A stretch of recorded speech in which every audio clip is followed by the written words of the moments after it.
네, 이렇게 윤리위 징계를 놓고 시끄러운 국민의힘에서는 윤 어게인으로 대변되는 강성 지지층과의 관계도 뇌관으로 떠올랐죠.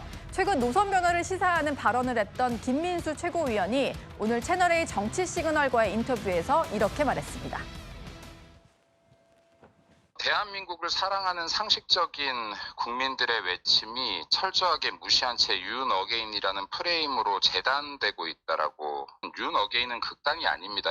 전한길 씨가요, 김민수 최고위원께서 형님 조금만 기다려 달라, 전략적으로 접근해 가고 있다, 이렇게 말씀을 하셨다는데. 그 자리가 굉장히 많은 그 보수 유튜버들과의 식사 자리였고요. 네네. 장동혁 대표는 어떠한 의견이나 발언을 전한 바가 없다는 말씀을 드립니다. 가장 궁금했던 건 이 질문인데 전한길 씨의 주장이었죠. 우리가 지금 전략적으로 좀 분리를 하고 있는 상황이니까 절연하는 거 아니니까 좀 기다려달라, 이런 말을 했다라고 전한길 씨가 주장을 했는데, 일단 김민수 최고위원 같은 경우는 내가 장동혁 대표에게 이 보수 유튜버들과 점심 먹는 걸 얘기한 적도 없고 장 대표의 의견이나 발언을 전한 바가 없다, 이렇게 선은 그었습니다. 그러면서 했던 얘기가요, 윤 어게인은 보편적 국민이고 중도다, 극단 세력으로 프레임화된 것이다, 이런 얘기를 했는데요. 김진욱 특보님께 좀 여쭤보겠습니다. 저 보편적 국민이고 중도라는 말은 어떻게 들으셨습니까? 저 말이 무슨 말이죠? 불과 하루 만에 또 이렇게 입장을 바꾸시면, 손바닥 뒤집는 것보다 더 쉽게 바꾸시면 듣는 국민들 정말 헷갈릴 것 같아요. 이것도 입장 바꾼 걸로 보이세요? 그러니까 바로 직전에 윤핵관을 외쳐서는 지방선거에 이길 수 없다고 생각한다라고 얘기한 게 김민수 최고위원의 본인의 발언 아니었습니까? 예. 그런데 갑자기 윤 어게인은 보편적 국민이고 중도 극단 세력으로 프레임화되고 있다? 이것은 지금 윤 어게인에 대한 비판을 하지 않고 오히려 그 부분에 대해서 끌어안고 더 포용해 가야 된다라는 그런 주장하고 뭐가 다른지 모르겠습니다. 어떻게 윤 어게인을 주장하시는 분들이 보편적인 국민, 국민은 맞죠. 그러나 지금 보편적 상식에서 윤석열 전 대통령에 대해서 비상계엄이 옳았다라고 얘기하는 것이 헌법재판소의 결정을 부정하는 것이고, 또 내일 모레 19일 날 있을 지금 법원의 판단이 어떻게 나올지 모르겠습니다만, 네. 그와 앞서서 나와 있던 한덕수 전 총리에 대한 판결, 여러 가지로 봤을 때 비상계엄은 내란이다라는 것이 지금 현재까지 법원에서의 판단입니다. 예. 그런 판단에 대해서 부정하는 사람들이 보편적이다라고 얘기할 수 있을까? 저는 그 부분에 대해서 굉장히 동의하기 어렵고요. 김민수 최고위원이 전한길 씨하고 어떤 대화를 나누는지는 모르겠고, 그 대화가 전한길 씨를 통해서 어떻게 지금 전달되었는지는 모르겠습니다만, 네. 이것이 전략이다, 지방선거를 위한 전략이니까 그냥 눈 한 번만 질끈 감아주세요라고 얘기한다? 저는 이것은 국민들께 양의 머리를 내놓고 개고기를 파는 것 같다라고 하는 양두교육과 다르지 않다라고 다시 한번 비판을 드릴 수밖에 없을 것 같습니다. 예. 최수영 평론가도 좀 하실 말씀 있으신 것 같아요. 저는 이 말씀 꼭 드리고 싶은 게, 그러니까 이게 지금 김민수 최고가 보편적 국민이고 중도라, 윤 어게인이 중도다, 이 얘기를 하는 거는 말이죠. 네. 정치권이 여기에 대해서 이른바 낙인 찍기를 하지 말라는 얘기를 하는 것 같아요. 그러니까 우리가 라벨링 전략이라고 하는데, 딱 낙인을 찍어버리면요, 거기에 대한 제대로 된 토론과 말하자면 논증이 안 됩니다. 예. 찍혀버리면 그다음에는 그 낙인이 찍혀졌기 때문에 거기에 대해서 얘기하는 사람들은 편만 가르면 되는 겁니다. 네. 도와준 사람은 친윤이 되는 거고, 전륜을 싫어하는 사람이 되는 거고, 그러니까 이분법으로 정치를 재단하지 말자는 얘기죠. 그러니까 이들도 국민이다, 다양성이다. 자, 그러면 민주당 내에서 명청 갈등을 놓고 언론에서 문 어게인이라는 얘기를 합니다. 그러니까 우리가 그거는 이제 네이밍을 하고 네. 라벨링을 붙여가지고 정치적으로 구도화를 하는 거거든요. 근데 이걸 가지고 윤 어게인이 마치 최극단에 있는 사람들, 그다음에 내란을 옹호하는 사람들, 그다음에 이 사람들과는 함께할 수 없는 아주 우경화된 극우 집단들, 이런 식으로 프레임화돼 버리거나 낙인 찍기가 돼버리면 더 이상 진전이 안 되니까, 그러면은 정당이라는 게 그 보수 정당은 다 모든 걸 포용해야 되는데 그 포용을 할 수 없게 되고, 그다음에 거기에 대해서 우리 더 이상 진전된 대화를 할 수 없으니까 그걸 방지하자는 얘기인 것 같아요. 그러니까 예. 너무 이거를 악마적으로 프레임하거나 낙인 찍게 하지 말자는 얘기를 한 거고, 네. 그 과정에서 앞으로 국민의힘이 그럼 행동으로 보여주고 변화로 보여주겠다 했잖아요. 네. 그 보여주고 어떤 행동과 어떤 변화를 보여줄 것인가, 그게 저는 핵심이라고 보는 거고, 네. 윤 어게인을 얘기하는 사람은 무조건 배제해야 한다, 이런 낙인의 논리로는 접근하지 말아달라는 얘기를 한 것 같아요. 그러면요, 조홍천 의원님, 제가 이해한 게 맞는지 모르겠는데 윤 어게인으로 선거는 이길 수 없는 거고, 하지만 우리가 공식적으로 윤 어게인 세력과는 함께 갈 수 없어라고 선언은 못하겠지만 이 사람들도 우리 지지자니 다 같이 좀 뭉쳐서 단합은해보자 이런 의미인 걸까요? 김정은 최고가 방송에 나가지고 했던 얘기가 있어요. 민주당은 그 강성 지지자나 유튜버들하고 물밑 대화를 하면 그게 다 외부로 안 나온다. 그래서 그냥 물밑에서 한 게 예, 비밀로 유지가 그래서, 된다? 예. 그래서 얼마든지 그 깊은 대화를 할 수가 있는데 우리 쪽 그 보수 유튜버들은 얘기를 하면 그걸 끄집어내가지고 다 퍼뜨리고 자기 생각까지 담아서 얘기하기 때문에 우린 뭐 어떻게 협상을 할 수가 없다. 예.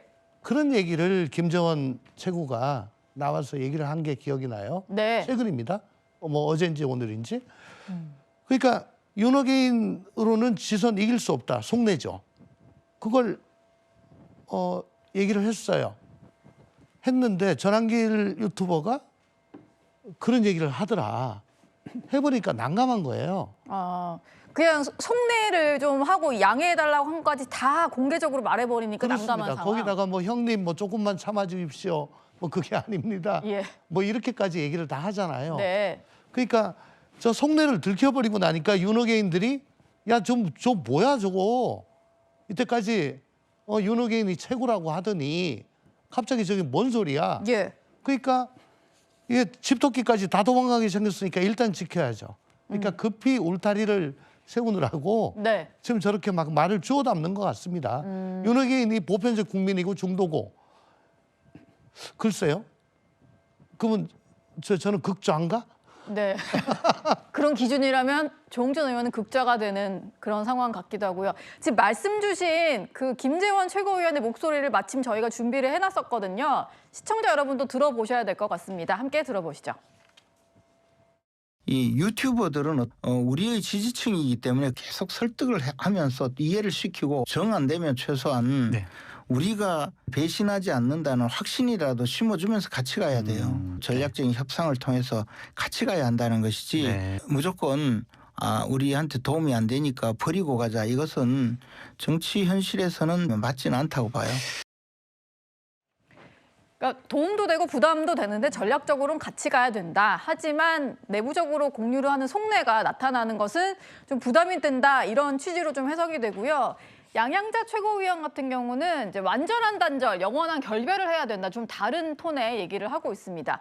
장현주 부대변인께 좀 여쭤보겠습니다. 네. 안고 가자는 의견들도 좀 있는 것 같고 다른 최고위원들은 완전한 단절 선언을 해야 된다. 이런 의견도 있는데 이게 어느 쪽으로 좀 결론이 날 걸로 보이세요? 글쎄요, 국민의힘 지도부의 스텝이 상당히 꼬인 것 같다라는 생각 듭니다. 굉장히 우왕좌왕하는 그런 모습으로밖에 볼 수가 없는데요. 메시지도 굉장히 혼선이 있고 결국 윤 어게인 세력과 특히 이제 극단에 있는 지지자들과의 어떤 절연이 있을 것인지 또는 안고 갈 것인지에 대해서도 내부적으로도 입장 정리가 제대로 안 된 것 같다라는 생각도 듭니다. 예. 결국에는 지금으로 봤을 때는 뭐 이른바 윤 어게인이라고 하는 세력들까지도 함께 끌어안고 그러면서도 외연 확장을 꾀해서 모두 다 안고 모두 다 합해서 통합으로 가자 뭐 이런 취지로 보이기는 하는데 사실 이게 가능하다면 뭐 좋은 길일 수도 있겠지만 현실적으로는 같은 바구니에 다 담을 수가 없는 지지자들이기 때문에 사실상은 좀 어려운 길을 가고 있는 것 아닌가라는 생각이 듭니다. 그렇기 때문에 외통수에 빠진 것 같다라는 생각도 드는데요.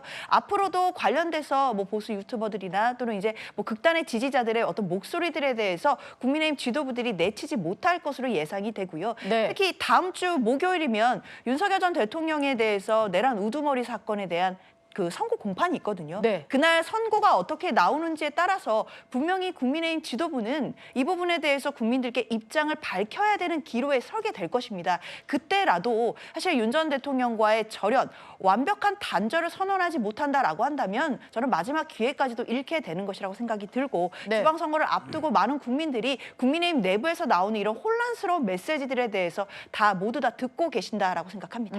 네, 추수영 평론가님. 네네. 그 선거에 두 가지 이제 법칙이 있습니다. 뭐가 첫 번째 법칙이 뭐냐면 넓히면 이기고 좁히면 진다. 네. 그래서 국민의힘 입장에서 지금 넓혀야 되거든요. 예. 근데 이제 국민의힘이 이제까지 한 스탠스 장동혁 체제의 스탠스를 보면은 굳힌 다음에 뻗자. 그러니까 굳히고 뻗기 전략인 겁니다. 그러니까 지금은 굳힐 만큼 굳혔다고 생각을 하는 것 같아요. 그래서 이제 뺄셈은 아니고 그냥 굳히는 정도? 굳히는 예. 것. 그러니까 그 코어 지지층을 굳히고 그다음에 어떤 그 탄핵이라든가 이런 데 대해서 보수 내부의 갈등이 있으니까 이걸 치유를 한 다음에 굳힌 다음에 이제 중원으로 가겠다. 굳히고 뻗기 전략인데 굳힐 만큼 굳혔다고 생각해서 뻗기로 가는 것 같아요. 그리고 이제 그런 과정에서 지금 유튜브를 끌어안아야 되느냐. 또 일부 최고위는 중원으로 나가야 된다. 여러 가지 지금 있는 상태고 또 이게 왜 지금 여기서 이렇게 논란이 되냐면 2월 19일 날 지금 말씀하신 대로 윤석열 전 대통령에 대한 1심 선고가 있는데 이 선고가 어떻게 나올지 지금 우리가 거의 예상을 하고 있잖아요. 예. 그럼 그 선고가 나오기 전에 약간 유연성이라든가 약간 공간을 좀 놔둬야지 거기에 대응할 수 있으니까 지금 그런 단계일 거라는 거 말씀 하나 드리고 두 번째 지금 국민의힘은 절박한 거예요. 네. 우리 이런 말이 또 있잖아요. 물에 빠진 사람은 헤엄칠 수밖에 없다. 지금 물에 빠졌어요. 가만히 있으면 가라앉게 돼 있어요. 그러니까 어떤 식으로든 지금 발버둥을 치는 거죠. 헤엄을 치는 거예요. 그러니까 이 헤엄이 국민들 눈에는 절박하게 보일지 아니면 지살려고만 하는 건지 그건 잘 모르겠습니다만은 예. 어쨌든 그런 과정을 놓고서 이걸 봐줘야지 국민의힘이 지금 뭐 내부 갈등이 극에 달했다. 극에 달한 건 맞죠. 근데 이 극에 달한 게 선거 전략을 두고 굳히고 뻗기 전략이고 그다음에 이게 넓혀야 살고 좁히면 지는 이 게임을 어떻게 할 것인가 이 모든 것들이 지금 농축돼 있는 상황이라고 보셔야지 단순한 이게 뭐 당권 투쟁의 갈등으로 보시면 좀 어려울 것 같다는 생각이 들어요. 분석이. 예. 네. 장동혁 대표도 다 계획이 있을 것이다. 이런 말씀으로 좀 해석이 됩니다.